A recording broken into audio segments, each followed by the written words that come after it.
Assalamualaikum warahmatullahi wabarakatuh. Alhamdulillah nahmaduhu wa nasta'inu wa nastaghfiruh wa na'udzu billahi min shururi anfusina wa min sayyiati a'malina may yahdihillahu fala mudilla lahu wa may yudlilhu fala hadiya lahu.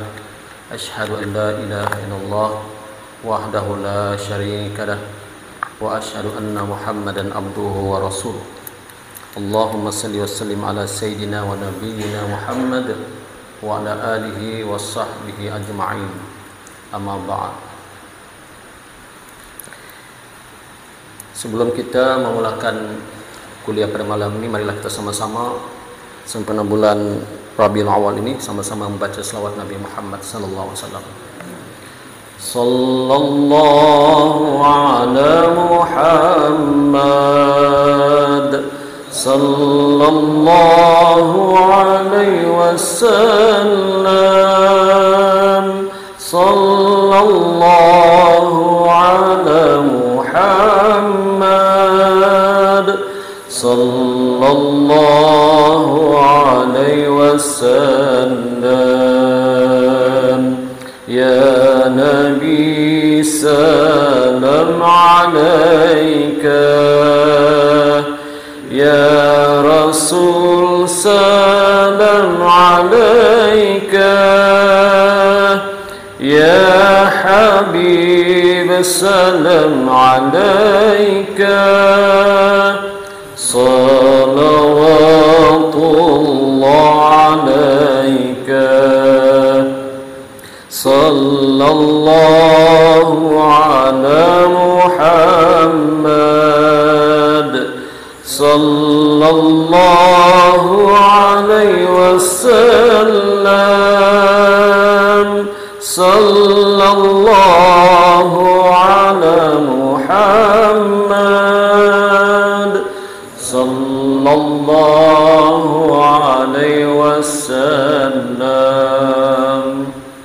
Alhamdulillah, yang saya hormati seluruh EJK masjid ini, kemudian juga tuan-tuan haji, ustaz-ustaz sekiranya ada yang hadir di masjid pada malam ini. Alhamdulillah, tuan-tuan sekalian, sudah lebih daripada 1400 tahun yang lalu kita ditinggalkan oleh junjungan besar Nabi Muhammad sallallahu alaihi wasallam. Dan alhamdulillah sampai ke saat ini kita masih lagi dapat merasakan nikmat iman dan Islam yang merupakan buah dari usaha dan kegigihan yang berterusan Rasulullah dalam memikul tugas yang telah diwariskan kepada baginda. Kemudian para sahabat, tabi'in dan juga para alim ulama silih berganti memikul tugas sebagai al-ulama warasatul anbiya, yakni pewaris Nabi. Mereka sentiasa aktif di dalam tugas dan tidak mengenal nokta akhir di dalam perjuangan untuk menyampaikan Islam. Maka dengan semangat inilah Islam sampai ke negara kita, dan hingga saat ini umat Islam merupakan 1/5 daripada penduduk dunia. Maka pada malam ini kita membaca beberapa hadis daripada Nabi Muhammad sallallahu alaihi wasallam. Mudah-mudahan hadis yang kita baca ini dapat memberi manfaat kepada kita di dunia dan di akhirat, yaitu berkaitan dengan akhir zaman, ya. Berkaitan dengan akhir zaman juga. Hadis ini kita baca daripada kitab Himpunan Hadis 40 karangan Syekh Abu Ali Al-Banjari An-Nadwi, Syekh Fahmi Zamzam, ya. Mudah-mudahan dengan izin Allah Subhanahu wa taala kita dapat memahaminya dan dapat menguraikannya dan dapat kita manfaat dan kita amalkan. Yang mana seringkali kita katakan bahawa dunia akhir zaman, tanda-tanda kiamat kecil semua sudah hampir berlaku. Kalau dinisbahkan tanda-tanda kiamat kecil itu 100%, tinggal dalam beberapa tanda lagi, dalam 2 atau 3 lagi tanda kiamat kecil yang belum berlaku. Kita baca hadis yang pertama. Anna Abdullah ibni Mas'ud radhiyallahu anhu anin Nabi sallallahu alaihi wasallam qala inna baina yaday sa'ati taslim al-khassa wa fusawwat tijarat hatta tu'ina al-mara'atu zawjaha 'ala tijarah wa qat'al arhami wa syahadatal zuri wa kitmana syahadal haqqi wa zuhurul qalam. Hadis rawahul Imam Ahmad. Maksudnya daripada Abdullah bin Mas'ud radhiyallahu an berkata, Rasulullah sallallahu alaihi wasallam telah bersabda, sesungguhnya apabila kiamat sudah hampir tiba, yang pertama, orang hanya memberi salam kepada orang yang dikenali saja. Taslimul khassa. Orang Islam, kata Nabi, di akhir zaman nanti orang Islam akan memberi salam kepada orang yang dikenal saja. Taslimul khassa. Coba tuan-tuan lihat, apakah perkara ini sudah berlaku atau belum? Sebab kalau kita lihat, memang telah pun terjadi. Kebanyakan orang dia cuma memberi salam kepada orang yang dikenal. Buktinya kalau kita pergi kawasan yang sesak di pasar kah, ya, pasar ikan kah, pasar raya kah, mana-manalah yang tempat orang Islam ramai, pernah tak kita selalu beri salam? Assalamualaikum. Assalamualaikum, tidak. Kita beri salam kepada orang yang terkenal saja. Oh, kenal. Assalamualaikum tuan. Assalamualaikum ji. Tapi yang kita tidak kenal orang Islam, kita tak beri salam. Maka kata Nabi, inilah tanda-tanda kiamat kecil, ya. Taslimul khassa, diberi salam, diberi keselamatan, diucapkan salam keselamatan kepada orang yang dikenal sajalah. Ini sudah terbukti tuan-tuan, ya. Kita naik ke masjid, dari bawah masjid kita berselisih dengan orang yang baru turun dari masjid, kita tidak kenal, tidak kita beri salam. Tapi kalau terkenal, assalamualaikum tuan, waalaikumsalam, lama tidak jumpa. Betul kata Nabi. Bagaimana Nabi tahu? 1400 tahun yang lalu. Inilah di antara mukjizat Nabi Muhammad sallallahu alaihi wasallam, kerana Allah mewahyukan kepada Rasulullah sallallahu alaihi wasallam akan apa yang akan terjadi di akhir zaman. Ya, terbukti tuan-tuan, benar kata Nabi. Di akhir zaman orang Islam akan memberi salam kepada yang dikenal saja. Yang tidak dikenal tidaklah diberi salam. Sebab kalau diberi salam takut nanti kata, siapa ni ya? Kalau kita berjalan dengan keluarga, contoh kita berjalan dengan isteri, orang beri salam kita kan, tiba-tiba isteri kata, bang siapa beri salam itu bang? Kita pun tidak kenal siapa. Kenapa dia beri salam? Jangan-jangan abang ni ada hutang. Satu. Lagi-lagi kalau perempuan yang beri salam, dahsyat. Perempuan lalu, assalamualaikum, waalaikumsalam. Bang siapa tu bang? Isteri kedua kah? Cewek kah? Aduh, kan? Ke mana-mana lah, assalamualaikum, assalamualaikum. Sebab hukum memberi salam tu apa hukumnya? Sunat. Kita beri salam kepada orang hukumnya sunat, dapat pahala. Tetapi orang yang diberi salam tu menjawab salam hukumnya wajib. Wajib. Kalau tidak jawab berdosa. Ada orang tanya, Ustaz macam mana kalau dia jawab dalam hati? Assalamualaikum, dia jawab dalam hati, tidak sah. Kena jawab dengan lisan supaya tidak menimbulkan fitnah. Ya, itulah di antara salam yang wajib kita jawab. Orang beri salam. Tetapi ada salam yang tidak wajib kita jawab. Bahkan jangan jawab. Apa dia? Semua tuan-tuan sudah tahu. Yaitu ketika imam memberi salam, assalamualaikum warahmatullahi. Jangan pulang makmum sini, waalaikumsalam tuan imam. Sebelah lagi ke kanan, assalamualaikum warahmatullahi. Makmum sini pula, waalaikumsalam tuan imam. Ini tidak boleh dijawab. Jangan dijawab. Kalau dijawab batal sembahyang. Kan? Imam assalamualaikum warahmatullahi, kita baru tahiyat tu, kita jawab waalaikumsalam tuan imam. Nah, rosak. Ini salam yang tidak boleh dijawab. Dan ada satu salam yang jangan tunggu jawaban. Kita beri salam sunat, tapi jangan kita tunggu jawaban yang kita beri salam, bahaya. Jangan pulang terus. Apa dia? Ketika kita ziarah kuburan, assalamualaikum ya ahlul kubur, perlu kita tunggu jawaban? Ada tunggu jawaban. Waalaikumsalam wahai. Nah, mungkin lari kita tuan-tuan. Kalau orang kubur yang menjawab salam kita, lari kita. Kubur di Jalan Aman tu kan sempit. Tuan-tuan semua pernah pergi kan ke kubur Jalan Aman. Saya pun pernah. Saya pernah banyak kali lah untuk menguruskan jenazah. Saya tengok subhanallah sempit. Sampai kalau ikut hukum kita tidak boleh melangkah ataupun tidak boleh memijak kuburan orang lain. Hukumnya makruh. Sebab itu rumah orang lain. Tetapi sudah tidak boleh elak. Kalau kita tidak bijak, kita tidak boleh lalu tempat tu. Terpaksalah kita, ya wahai ahli kubur, minta maaf. Sempit. Subhanallah. Mudah-mudahan kita ni janganlah dimakamkan di situ, dikuburkan di situ. Berdoalah kita dikuburkan tempat yang senang, keluarga kita ziarah, kan? Ini contohlah palis-palis kata orang Sabah, Sandakan. Palis-palis kalau kita dikuburkan situ, bayangkanlah kalau anak istri kita ziarah, macam mana? Nah, macam mana? Terpaksa melalui sempit, aduh. Kemudian duduk di atas kuburan itu makruh hukumnya, tak boleh. Tak boleh duduk. Nah, ini tak boleh dielak. Tak boleh. Sebab itu carilah kuburan kalau boleh, kalau kita sudah, kata orang sudah umur dalam bonus ni, tahu bonus? Kata Nabi, umatku rata-rata meninggal umur sekitar 63 tahun seperti umurku, kata Nabi. Lebih itu bonus. 70 tahun bonus, 80 tahun bonus, 95 tahun bonus. Berwasiatlah pada anak, nak, nanti kalau ayah meninggal kau carikan tanah kuburan yang lapang, nak. Kenapa ya? Supaya kamu senang ziarah aku nanti. Mamamu, adik-adik beradikmu senang, ayah pun lapang di sana. Kan? Niatlah. Tapi masalah sekarang ini memang Sandakan ni payah sikit lah kuburannya. Paling-paling yang sekarang yang bagus di Batu 11 Seguntur tu. Bagus, tersusun.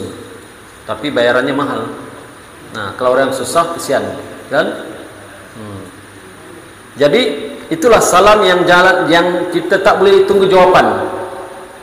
Assalamualaikum ahlul kubur, kan? Satu masa nanti kami akan ke sana, wahai kubur sama sejahtera. Jangan tunggu jawapan. Waalaikumsalam wahai ahli dunia. Jangan. Ya, itu yang tidak. Jadi 3 salam ini, pertama, salam yang wajib dijawab adalah di antara orang dengan kita. Orang assalamualaikum, kita jawab waalaikumsalam. Jadi kalau orang kafir beri salam, bolehkah kita jawab? Orang kafir dia pun main-main, assalamualaikum. Dia tengok sini acung, beri salam pula. Apa kita jawab? Kata ulama, jawab waalaikumsalam, bukan waalaikumsalam. Waalaikumsalam cukup. Dia beri selamat pada kita, kita doakan kecelakaan padanya. Sebab dia kafir, dia mempermainkan Islam. Mempermainkan Islam. Ya, ada begitu kan kadang. Serba salah kita. Tapi ada satu lagi, namanya nama Islam di Sabah banyak. Saya terjumpa sekali, namanya Herman. Herman di sini. Dia kan yang pekerja kerajaan, kan ada name tag Herman. Saya pun beri salam, assalamualaikum tuan. Dia tidak jawab. Minta maaf, saya bukan muslim. Ini okay. Dia minta maaf. Oh, sorry. Herman. Di KK banyak. Saya terjumpa banyak. Ya. Banyak nama Melayu tapi bukan Islam. Ini akhir zaman. Jadi kita ni pun was-was. Kata Nabi, di akhir zaman nanti umatku akan memberi salam kepada orang yang dikenal saja. Tapi sekarang kita di Sabah kita was-was sebab namanya nama Melayu tapi bukan Islam. Tapi tidak apalah, kita ingin pahala, kita beri salam lah, assalamualaikum tuan, maaf saya bukan muslim. Tidak apa, kita tidak bersalah sebab kita tidak tahu. Yang kedua kata Nabi, perniagaan akan bertambah maju sehingga orang perempuan membantu suaminya berniaga. Sudah terjadi ke belum? Sudah tuan-tuan. Bahkan dari dulu, ya. Kata Nabi, di akhir zaman nanti tanda kiamat kecil itu ialah perniagaan akan bertambah maju. Apa maksudnya? Memang betul. Sekarang kalau kita tengok perniagaan seperti bursa saham, ya, KLI dan semualah maju. Perniagaan berbilion-bilion, ya, berjuta bilion di seluruh dunia maju. Bahkan sehingga istrinya menolong suaminya bekerja. Istri-istri menolong suami-suami bekerja. Yang lebih parah, suami tidak bekerja, istri bekerja. Nah, sebab suami tidak ada kerja dan tidak ada apa-apalah, duduk di rumah jaga anak. Banyak tuan berlaku. Si istri yang kerja. Kalau istri itu reda, tidak apa, dimaafkan, bang, abang jaga anak kita, kan, biar aku bekerja. Tidak apa, biar reda. Mungkin suaminya sebab suaminya kurang upaya, okey. Tangan putus, eksiden, kaki putus, macam mana bekerja? Paksa istri mencari nafkah. Kata Nabi, di akhir zaman besok, ramai perempuan membantu suaminya berniaga. Ya, ramai. Memang banyak. Kalau tadi di pasar tengok. Sebelah suami jual sayur, istri di situ. Banyak. Ini pun di antara tanda-tanda kiamat kecil, kata Nabi. Dan sudah pun berlaku. Reality, tuan-tuan. Sudah pun berlaku. Bahkan di akhir zaman ini banyak perempuan-perempuan yang keluar bekerja. Banyak. Kita tidak boleh nafikan. Ya, cuma dalam Islam tidak, sebenarnya kata ulama, tidaklah salah kalau perempuan itu bekerja dengan nawaitu untuk tolong pendapatan keluarga dalam keadaan kerja yang baik, kerja yang mulia, tutup aurat, tidak bergaul bebas laki-laki dan perempuan, dimaafkan. Cuma yang lebih dahsyat ini adalah perempuan-perempuan yang kerja maksiat, bahaya, subhanallah. Mencari rezeki, bantu suami tapi kerjanya kerja maksiat. Contoh umpamanya kerja-kerja di kelab malam, menghidangkan minuman arak kepada laki-laki. Subhanallah, tuan-tuan, banyak. Tapi oleh kerana tertekan hidup, kerana sudah tidak ada kerja lain, jumpa dengan kita, Ustaz, minta maaf, saya sudah tidak ada kerja lain, Ustaz, ini saja yang ada. Bagaimana nih, Ustaz? Kan? Ini pun ada huraian para ulama, panjang perbahasannya, ya.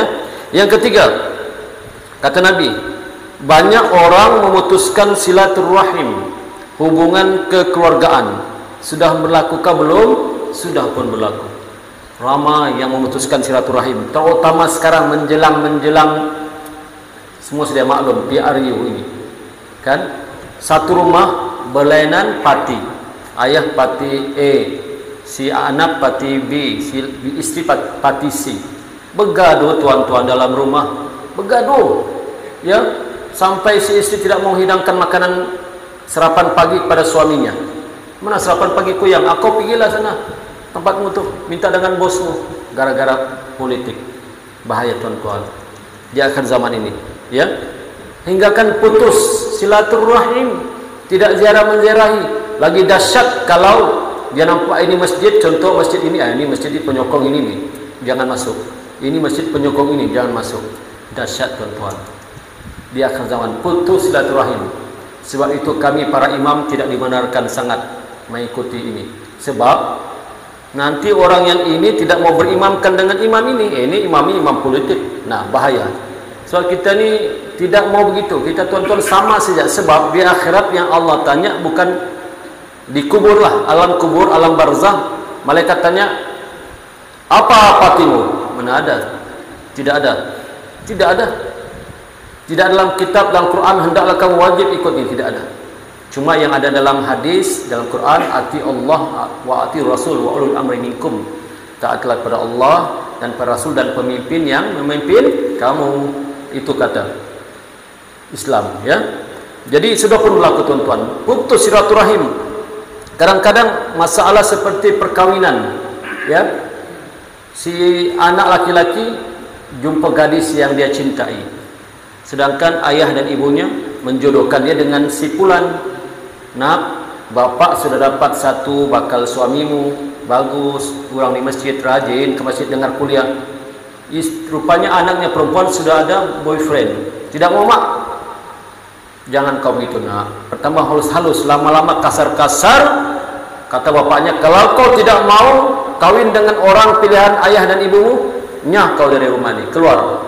Putus silaturahim, putus keluarga, gara-gara jodoh.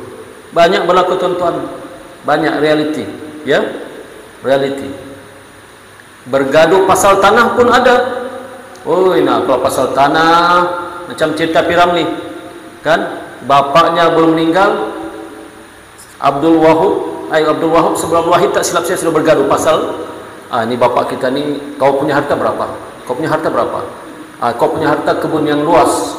Yang satu pula, kau punya harta ini rumah yang sudah mau roboh, ini harta mula Abdul Wahab kata, saya lupa nama. Marah dia. Kau bagi aku rumah yang sudah mau rosak, yang kau tanah yang berbelian-belian, ladang yang luas. Ini tidak adil. Berlaku putus silaturahim. Pernah dan sudah pun berlaku, tuan-tuan. Bergaduh adik-beradik. Cerita itu sebenarnya contoh cerita itu. Tiga Abdul itu. Bagaimana orang putus keluarga gara-gara harta pusaka. Sebab itu kita kena kursus bagaimana cara-cara hukum faraid, hukum untuk membagikan harta pusaka menurut Islam. InsyaAllah nanti kita akan buat kursus, ya, insyaAllah. Yang keempat, banyak saksi palsu. Ini pun kata Nabi. Kata Nabi, banyak saksi palsu yang keempat ini. Banyak. Tidak terus terang berbohong, ya. Tinggalkan akibatnya saksi palsu. Contoh ada kemelangan, kan? Yang kereta ini langgar ini yang salah, tapi dia terbalikkan. Dia kata ini yang salah, itu yang betul. Banyak di akhir zaman, banyak tuan-tuan saksi-saksi palsu. Tuan-tuan boleh lihatlah sendiri, ya.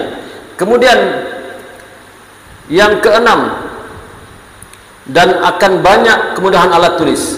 Kata Nabi, akan banyak kemudahan alat tulis. Zuhurul qalam, akan banyak kemudahan alat tulis. Apa maksud akan banyak kemudahan alat tulis ini? Maknanya bukanlah banyak pen atau kertas, bukan. Memang pun pen dan kertas banyak sekarang ni. Memang banyak di akhir zaman. Berambak kalau tapi kedai buku-buku tu banyak alat-alat tulis pen. Tapi kata ulama yang dimaksudkan Nabi ini adalah kemudahan kita menulis banyak.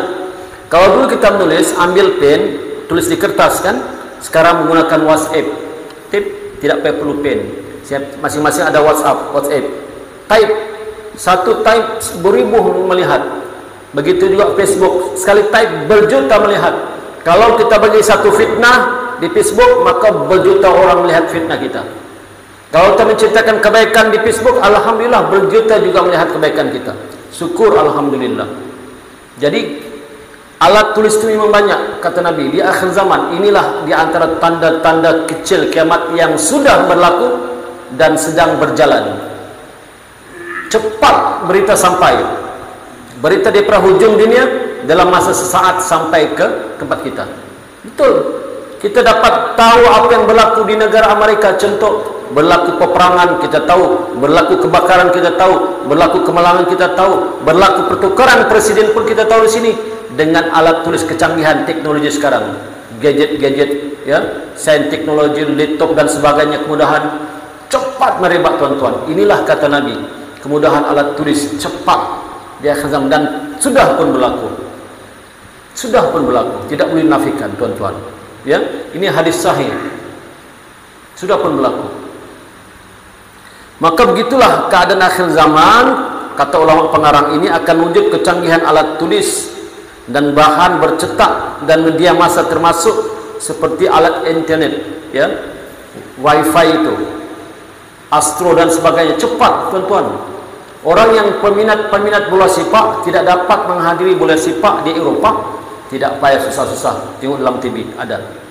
Orang yang minat gusti yang live tidak payah susah, dalam TV ada. Orang yang minat hiburan tidak payah susah juga mereka, dalam TV ada. Kecanggihan inilah dimaksudkan Nabi di akhir zaman akan berlaku ini, dan inilah tanda-tanda kiamat kecil yang Nabi ceritakan 1400 tahun yang lalu. Subhanallah. Itulah, ya, itulah kehebatan Rasulullah, mukjizat yang Allah bagi padanya.